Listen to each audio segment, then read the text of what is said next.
What's up guys, welcome to my channel, and in today's video we are going to unbox the iPhone 11 in product red. So this is the 128 gig variant. Let's get right into today's unboxing without wasting any more time. And in the end of the video, I'm going to compare this with my iPhone 11 in green and with my iPhone 12 product red. So be sure to stick till the end. So opening the device, the first thing we are going to see in the box is the iPhone itself. Whereas earlier, you remember those times when the first thing was cards and all those paperwork.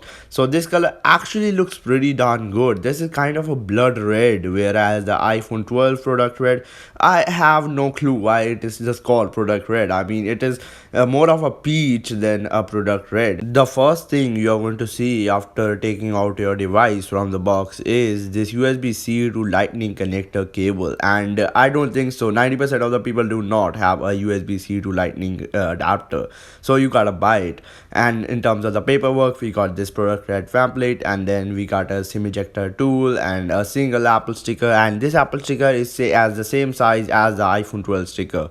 So yep, I still remember those time when a single iPhone came with two big Apple stickers.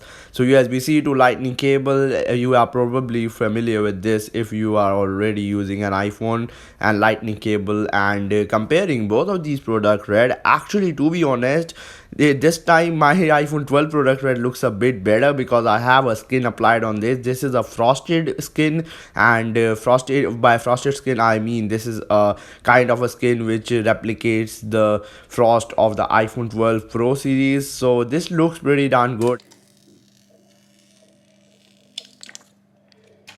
Now comparing the iPhone 11 colors, I mean if you want less fingerprints, go for the iPhone 11 in green because it does a really good job in terms of hiding fingerprints, one of the best job after the white color. Then if you want a really good rose type of color, go for the iPhone 11 color. It looks pretty darn good. It looks much more better than my iPhone 12 color. So that's it for today's video. This was just a quick comparison and unboxing video. If you do find this video helpful, consider dropping a like, and peace out. And be sure to click that subscribe